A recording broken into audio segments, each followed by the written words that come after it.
A mobilização da Associação dos Juízes Federais do Brasil em 2017 garantiu importantes conquistas aos magistrados.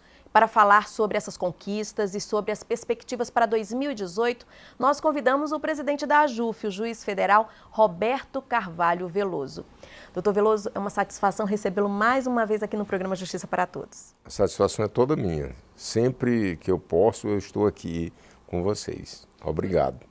Nós que agradecemos. Então vamos começar falando das atividades. Foi um trabalho intenso em 2017 da Associação dos Juízes Federais do Brasil, inclusive para garantir melhorias à magistratura. Como é que foi a atuação da AJUF nesse sentido?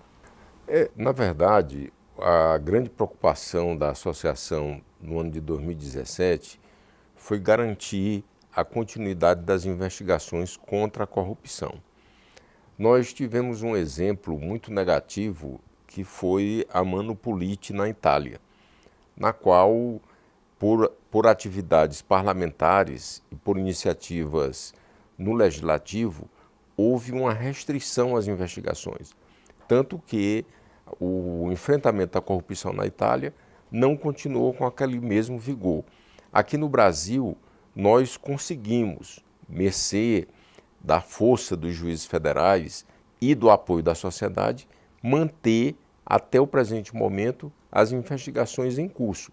E esperamos que, de fato, nós cheguemos a um bom termo, ou seja, que a corrupção deixe de ser endêmica no Brasil e que nós tenhamos, pelo menos, um controle sobre ela, que até bem pouco tempo não havia.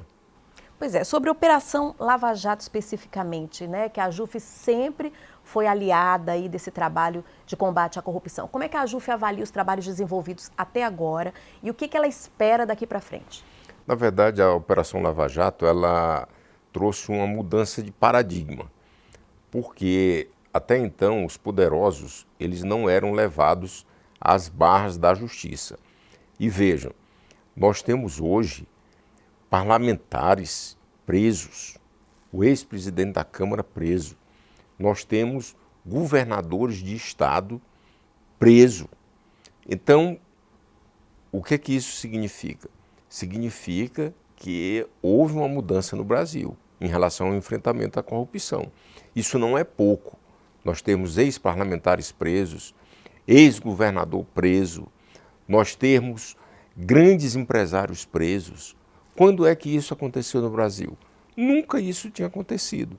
Então, hoje, quando nós vemos o avanço da Operação Lava Jato, com prisões, com condenações, nós nos sentimos aliviados, porque nós estamos vendo a justiça funcionar. E a AJUF tem emprestado esse apoio decisivo para a independência judicial, para que o juiz tenha liberdade de julgar, para que o juiz não sofra nenhuma coação na sua atividade. Esse é que tem sido o papel da AJUF. Na opinião do senhor, a Operação Lava Jato já é uma realidade, ainda tem muito ainda o que fazer, mas quais as medidas, na opinião do senhor, ainda precisam ser tomadas de forma urgente para fazer, digamos assim, um combate implacável à corrupção no país? A Operação Lava Jato, até agora, ela descobriu apenas a ponta do iceberg. Veja que nós temos denunciados na Operação Lava Jato ainda não, está por volta de 10 bilhões de reais. Mas nós temos uma corrupção anual de pelo menos 64 bilhões de reais. Segundo a ONU, são 200 bilhões de reais. Então, de próximo de 10 bilhões que a Operação Lava Jato até agora conseguiu levantar para 64 bilhões, nós temos ainda um caminho muito grande. Então, o que a Operação Lava Jato conseguiu até agora foi a ponta do iceberg.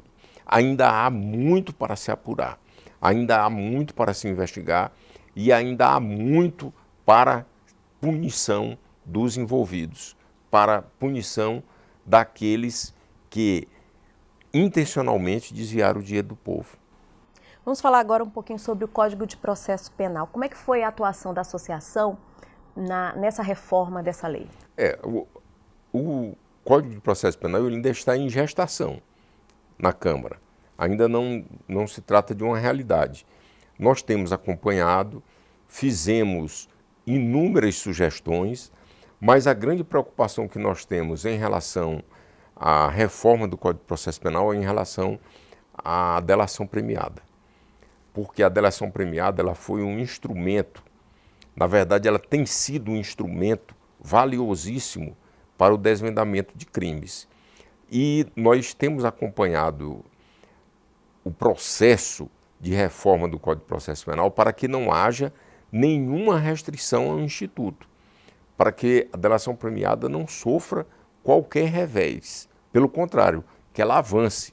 Uma das propostas mesmo que nós defendemos é que haja um aumento da possibilidade de se fazer a chamada transação penal, ou seja, que os acusados de crimes, em particular os crimes menos graves, possam transacionar com o Ministério Público para uma imposição de uma pena sem o processo, para que não haja essa necessidade de tanto processo como nós temos hoje no Brasil. É uma das nossas ideias para o Código de Processo Penal. E também para que não haja nenhuma restrição, para que não haja nenhuma diminuição dos instrumentos até agora colocados às mãos da polícia, do Ministério Público e da Justiça para a investigação de crimes. E é a hora de reformar essa lei, não é, doutor Veloso? Na verdade, o nosso Código de Processo Penal ele é de 1941. Em 1941, nós vivíamos em um regime de exceção que era a ditadura de Getúlio Vargas. Então, o Código de Processo Penal ele ainda tem muitos resquícios desta época, de uma época que nós não tínhamos democracia. Então, o Código de Processo Penal ele tem que se modernizar, inclusive do ponto de vista da democracia, de trazer instrumentos democráticos para dentro do processo e, ao mesmo tempo, permitir que instrumentos de investigação que hoje são utilizados nos países mais desenvolvidos possam também ser utilizados no Brasil.